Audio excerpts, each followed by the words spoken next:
شادی کتنی مشکل کر دی، کس قدر مشکل کر دیا ایک شادی کرنے کو. اور شادی کے لیے ہم انتظار کرتے رہتے ہیں کہ ابھی بڑا ہو جائے، ابھی پیروں پہ کھڑا ہو جائے، ابھی یہ ہو جائے، ابھی وہ ہو جائے. رسول اللہ صلی اللہ تعالی علیہ وآلہ وسلم نے کیا حکم نہیں دیا کہ جب بچے جوان ہو جائیں، رشتہ آ جائے تو فوراً شادی کر دو. یہاں تک حکم فرمایا نبی کریم علیہ الصلاۃ والتسلیم نے کہ اگر کوئی شادی نہیں کرتا اور بچے گناہوں میں پڑ جاتے ہیں تو ظاہر ہے وہ گناہ گار تو ہیں ہی، لیکن فرمایا وہ جو شادی نہ کرنے والے والدین ہیں وہ بھی گناہ گار ہوں گے. رشتہ آ گیا ہے وہ رشتہ نہیں کر رہے اور ان کی بلا وجہ تاخیر جو ہے اس کی وجہ سے بچے گناہوں میں مبتلا ہو رہے ہیں، فرمایا وہ ذمہ دار ہیں، گناہ گار، ان کو بھی گناہ ہوگا کہ ان کے شادی نہ کرنے کی وجہ سے یہ گناہ ہوئے. اور یہ شادیاں کیوں لیٹ ہو رہی ہیں؟ اس وجہ سے ہم نے شادی کو اتنا مہنگا کر دیا. بیٹی کو دینا ہے، بیٹی کی شادی کرنی ہے. اب بیٹی کی شادی کرنے کے لیے باپ کتنا بوجھ محسوس کر رہا ہے.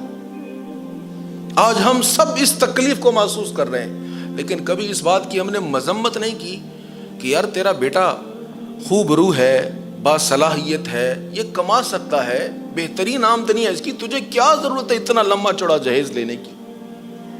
آج بیٹوں کو بیچا نہیں جا رہا. میرے بیٹے نے یہ کیا ہے، اس نے وہ پڑھا ہے، اتنا باصلاحیت ہے، اتنی اس کی آمدن ہے، اس کا جہیز ایسا ایسا ہونا چاہیے. شرم نہیں آتی. ایسی بے حیائی کا دور ہے. یہ حق سمجھا جاتا ہے اپنا کہ ہم یہ کہیں کہ بیٹے کے کاروبار کے لیے آپ کو اتنی ہیلپ بھی کرنی ہوگی. کتنی بڑی بے حیائی ہے. اور مہر جو شریعت نے حق دیا ہے، رسول اللہ صلی اللہ تعالی علیہ وآلہ وسلم نے خود مہر ادا کیا ہے. ہزاروں میں مہر ادا کیا رسول اللہ صلی اللہ علیہ وسلم نے.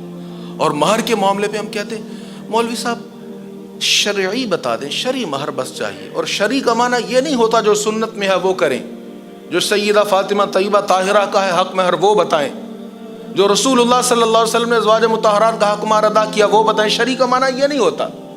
شرعی کا معنی یہ ہوتا ہے جو سب سے کم ہو، بس جس میں ہمارا نکاح ٹھیک ہو جائے. جی کم سے کم کیا ہوتا ہے جی 10 درہم، بس 10 درہم کا بنایا جی، جو 2-4 ہزار بنتا بس وہ دے دے.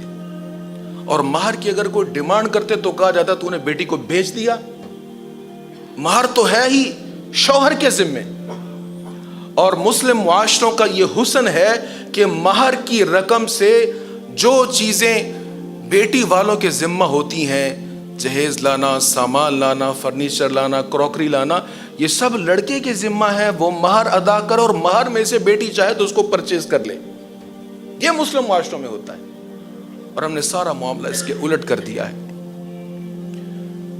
وہ جو بیٹی دے رہا ہے وہ بیٹی بھی دے رہا ہے، وہ ڈیمانڈز بھی پوری کر رہا ہے، اور وہ جہیز بھی دے رہا ہے، اور اس کا سر پھر بھی جھکا ہوا ہے. یہ بے شرمی نہیں ہے. اس کا سر پھر بھی جھکا ہوا ہے، وہ پھر بھی ڈرا ہوا ہے، وہ پھر بھی سہما ہوا ہے، پھر بھی بیٹی کو رخصت کرتے ہوئے اس کا دل گھبرا رہا ہے، اللہ خیر ہی کرے کیا ہو اس کے ساتھ. تو یہ وہ مسائل ہیں ہمارے معاشرے کے جن کی وجہ سے شادیاں مشکل ہو گئی ہیں. بیٹیوں کو بیاہنا مشکل ہو گیا ہے. بیٹوں کی شادیاں بھی ہم نے طویل عرصہ کے لیے موقوف کر دی ہیں کہ ابھی بہت وقت پڑا ہے. اور انہی مسائل کی وجہ سے آئے روز ہمیں یہ ساری صورتحال کا سامنا کرنا پڑتا ہے. رسول اللہ صلی اللہ تعالی علیہ وآلہ وسلم کی تعلیمات، حضور پرنور صلی اللہ تعالی علیہ وآلہ وسلم کے ارشادات ہمیں روشنی دکھا رہے ہیں، بار بار متوجہ کر رہے ہیں.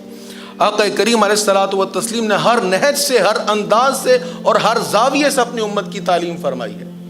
حضور پرنور صلی اللہ تعالی علیہ وآلہ وسلم نے بار بار تعلیم کا حکم دیا، قرآن کریم کی ترغیب دلائی. اور قرآن کریم کی تعلیم کے معاملے میں ہم نے جو معاملہ کیا وہ بھی ہمارے سامنے ہے. قرآن کریم کے احکامات جیسے میں نے شروع میں عرض کیا کہ اگر پردہ کی کوئی بات کریں تو بڑی حیرانگی سے دیکھا جاتا ہے. اور پردہ کی تلقین کرنے والوں کو فنڈامنٹلسٹ کہا جاتا ہے، فنڈو کہا جاتا ہے، بنیاد پرست کہا جاتا ہے، دقیانوس کہا جاتا ہے. حالانکہ یہ وہ حکم ہے جو قرآن کریم نے بار بار دیا ہے. تو کیا قرآن کریم کا حکم پرانا ہو سکتا ہے؟ کوئی کتاب پرانی ہو سکتی ہے، لیکن اللہ کی کتاب کا حکم ہمیشہ کے لیے ہے، یہ کبھی پرانا ہونے والا نہیں ہے. رسول اللہ صلی اللہ تعالی علیہ وآلہ وسلم کا حکم کبھی پرانا ہونے والا نہیں ہے.